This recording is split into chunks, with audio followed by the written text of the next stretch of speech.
This is Alan, and let's talk about attributes. Attributes in Conqueror's Blade are strange. We are given them like any other MMORPGs, but we do not know their precise effects. Toughness and armor has always been debated without much to prove for either side, other than experience. And how armor and armor penetration interact with one another is another mystery unanswered. Being a longsword main, I've scoured the web for answers because it's a question of fundamental importance. Deciding the best attribute for your tankiness is central to how you soak up damage. Between toughness and armor, most believe in going full toughness, saying for example that more health makes the healing numbers go up, so it must be health.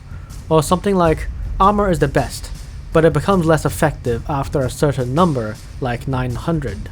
We know for a fact that increasing in healing numbers only means that your quantity of health has increased, whereas increasing armor increases your quality of health. In other words, both can be effective defenses, but how much more one is than the other is not as clear. The game publishers have not given us the formula on how damage is calculated, so those who try to understand are found in clans of territory wars trying to optimize their war effort. Though there are some who tried to calculate the formula on Reddit, they did not reach conclusive results. For the majority of us players, we have only the experience of others to rely on, and you know how that turns out. But all of this changes today. I've collected damage numbers on all weapons to build a database incorporating all weapon damage types. As a result, I think I've succeeded in building the perfect formula to calculate the effects of damage, armor penetration, and armor. Here I present to you the formula. You do not need to understand it yet, as I'll go into detail in the latter half of the video. For now, I want you to understand how you can benefit from it. All you need to do is decide on how many attributes and runes you're going to dedicate to defense or attack, and I'll help you to get the best out of your distribution. Let's start with the most argued attribute. Which is better, armor or toughness? The internet wisdom suggests toughness to be better, and indeed evidence shows that this is the case for light and medium armor users. This is because toughness is better unless you manage to get 800 base armor without attribute. So for heavy armor users, you have options. Armor can give you similar, if not exponentially better returns than toughness against the current tier 4 meta. That is, if you have a good set of purple guardsman armor or above. In fact, the more armor you add, the more benefit you gain, making full armor builds better than full toughness builds if you are fighting against the average penetration of tier 4 melee units and heroes, giving you roughly tens of extra seconds. But against muskets and cavalry who have higher than 2000 armor penetration, you're weaker than a full toughness build by 1 to 2 seconds, maybe just enough time to evade before dying. Just think of it like this. The more armor you have, the more damage reduction. This damage reduction is not linear like health, but becomes exponentially better. So to be a truly exceptional tank, you need good quality heavy armor and maxed out armor. And for those who have low armor, toughness is your only option. Toughness and armor turns out to be the easiest part of the attribute discussion, as it has clear-cut answers with little to argue about. The numbers are very clear on what is better. For armor penetration though, things are not that simple. Did you know each weapon has modifiers to the damage they do? This makes armor penetration very hard to discuss, because for each weapon they have different value preferences. For example, the Maul has a modifier of negative 15%, making it weaker in terms of damage output and also more reliant on armor penetration, whereas the Musket has a 35% increase to blunt damage, making its bomb ultimate lethal even with little armor penetration, easily damaging heavily armored units. No two weapons are similar due to this modifier. And luckily for you, my viewers, I've made a Google spreadsheet that can help calculate exactly how to min-max your damage output. I've also tested most modifiers so you can enjoy getting the most out of your weapon if you follow the spreadsheet. Make sure you leave a like if you find it helpful and subscribe if you are willing to give me an extra click of effort. Collecting and testing this data was not easy, and making a spreadsheet for you to use was quite the endeavor, so a like and a sub would be much appreciated. Go ahead and download the spreadsheet. The link is in the description. Once you open it, this is what you'll see. On the top right hand side are the instructions on how to use it. At first glance it might be quite intimidating, so let me guide you through it a few times. Let's begin with my main weapon, my longsword build. The first step is to reset your attributes in game and take off any runes you have equipped. Make sure that you have the right weapon and armor equipped, and make a screenshot of your current status in game. Open a screenshot outside and transfer the data to the spreadsheet. For step 2, select your weapon here. Just select your weapon from the drop list and you're good to go. For step 3, you might want to change some variables on the top left, but let's keep it to the defaults, which will work for the majority of you. Step 4 is the defense setup. You'll need to decide on your defensive runes first, before considering your attributes. Right now, runes only provide either health or damage reduction in Season 7. You'll want to prioritize the 5% damage reduction rune first, then go on to choose how much health runes you want. In the future, you might have a choice of armor runes, and if that becomes the case, choose armor only if you're adding armor in your attribute. Place your runes in the game and return to the spreadsheet to add the health and armor you added in the rune column. Next, look at the health and armor comparison graph located below the written guide on the right. Here you can see how much defense you gain from going either half or full armor and toughness. With my current setup, if I go half armor, I'll be better against heroes but weaker against units compared to half health. While if I go full armor, I'll be better in both areas, making full armor the best for full tank. So if I was a tank, I would want to choose full armor, which means adding all 72 attribute points to armor. But for the sake of example, let's add half armor and see how much we can improve our damage. For step 5, the choice between agility and strength requires us to look at a massive block of numbers here. Let's begin by focusing on one row, piercing damage. The first column is your base stats and the next is your rune stats. 2 columns after that is the new piercing damage after adding attributes and runes, so right now it should be the same as the base stats. Behind this is the total damage gained from attributes and runes, but because we did not increase its stats yet, it should be 0%. Right after this is the damage gained for each additional attribute addition. This is the most important stat when you're deciding on which attribute you're adding. The attributes have been color coded and the blue stats mean agility. For this block, if we increase agility by 1, we will gain a 0.47% more piercing damage. And finally, we have the total damage increase after counting runes, attributes, and both damage and penetration for piercing damage. Now that you have a rough idea on what each column means, let's start by looking at each additional attribute gain for all the damage modifiers. This is the column with the numbers highlighted in different shapes of purple. We see that blunt damage has a higher return above 1%, and blunt penetration has an even higher gain above 2%. This means for blunt damage, choosing the blue agility stat will provide us double the damage returns when compared to strength. If you look at all the other gains, agility is the best stat for all the damage types. This makes things really easy. Let's go ahead and add our remaining 36 points of attributes to agility and see what we get. It seems that after adding 36 points to agility, the gains become worse than strength. This means full agility is not the optimal setup, and the equilibrium is somewhere between a choice of the 2 attributes. By fiddling around with the numbers back and forth to find this equilibrium, I get to an agility of 24 and strength of 12, making the slashing damage gains and the blunt damage gains almost equal. So at this point, we have achieved the best slashing and blunt damage gains at the cost of some piercing damage. After the attributes are the damage runes, and looking at the gains again, I choose to add 40 damage to slashing and 50 to slashing penetration because this is the main damage type that also has the highest gains. Alternatively, I could add to blunt damage due to its higher gains. The final step, step 6, is to check that you used up all your attribute points and selected the right weapon. Now all you have to do is copy what you entered on the spreadsheet into the game and you're good to go. I'm well aware that this can be difficult, so let's look at another example, the glaive.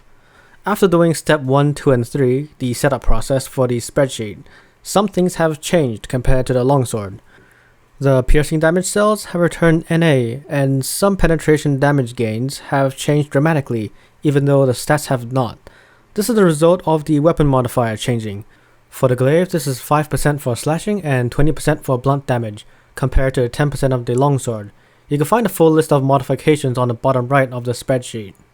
As you can see, both short swords and mauls have really negative blunt damage modifiers to make up for the general low blunt armor values of units. meaning that blunt damage have been moderated to deal high damage to low blunt armored units, and low damage against heavily armored heroes who have a high blunt defense, roughly in line with other weapons, but with a focus on killing units more than heroes. For weapons that have a high modifier like the longsword, they not only rely less on armor penetration, but the modifier roughly balances out the damage compared to other more focused damage types of other weapons. There is no guarantee that the modifiers will not change, so do keep in mind that these were tested in Season 7. Let's return to the glaive example. Because a glaive does not use piercing damage, the stats are not available, and due to its high blunt modification, the weapon receives much more gains from blunt damage than from blunt penetration. Let's skip step 4 and focus on step 5, the damage attributes. Choosing strength for blunt damage will net us a very good return, which is higher than 2%. But choosing to add strength would result in weakening our main damage source, our slashing damage. Assuming that we can improve blunt damage with runes later on, let's focus on making the best out of our slashing damage first. Like the longsword example, we are trying to get the most gains from slashing damage by looking at the gains from each additional strength or agility attribute. This means making the purple highlighted areas representing slashing damage gains as close to each other as possible.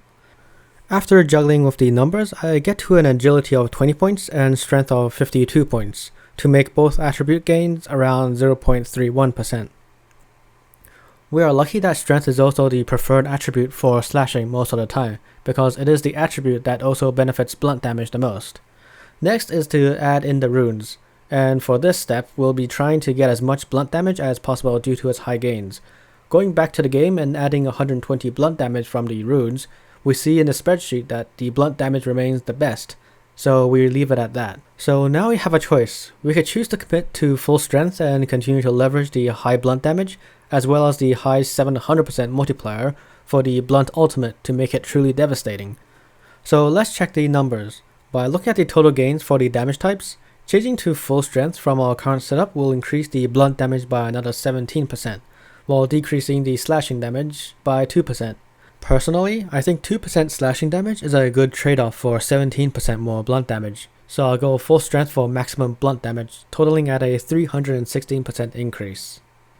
If you have any questions, do visit my Discord server or comment below. I'll try to answer whatever I can. You can now go ahead and download the spreadsheet and play with it yourself. Both of the examples can be seen in the download spreadsheet.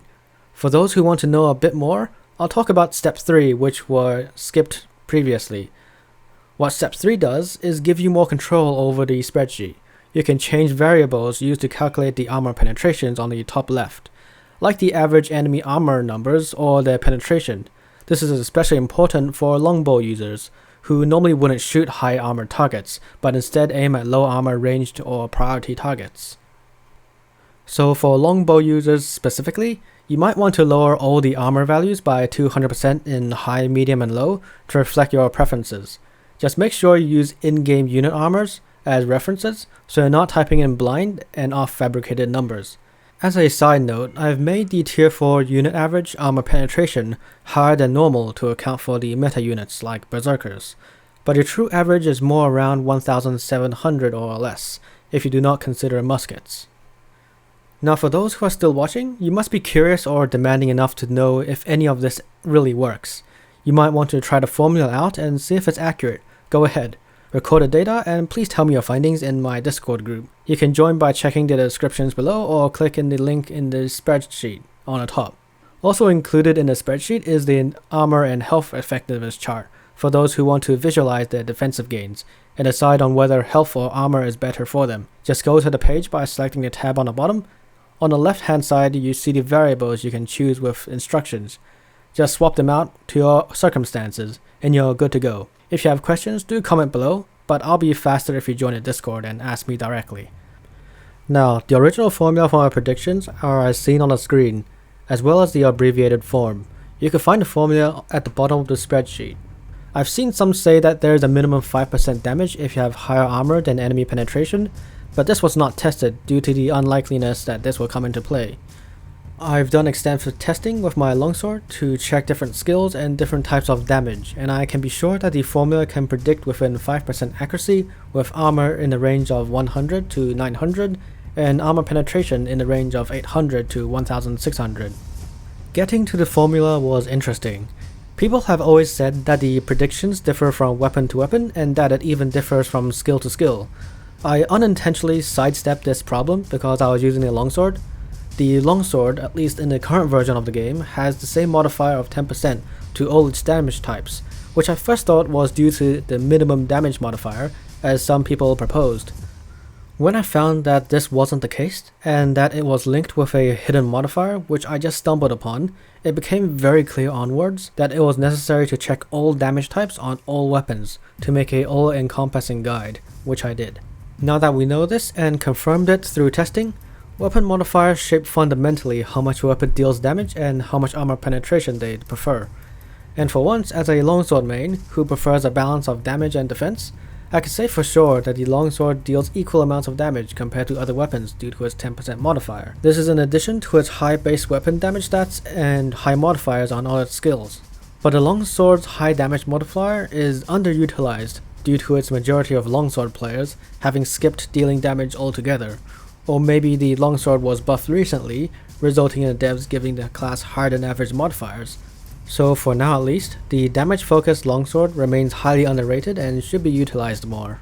Now, this discovery of these modifiers is interesting as it makes me think why the modifiers exist in the first place.